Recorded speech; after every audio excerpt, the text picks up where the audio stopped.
TP-Link TLMR 3420 versi 2 sama Huawei E5577. Masalah pertama, awal beli USB nggak detek, terus saya solder kaki-kaki elko sama port USB nya disolder ulang.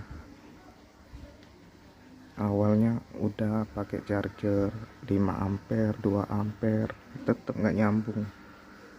USB kabel juga diganti-ganti tetap nggak nyambung.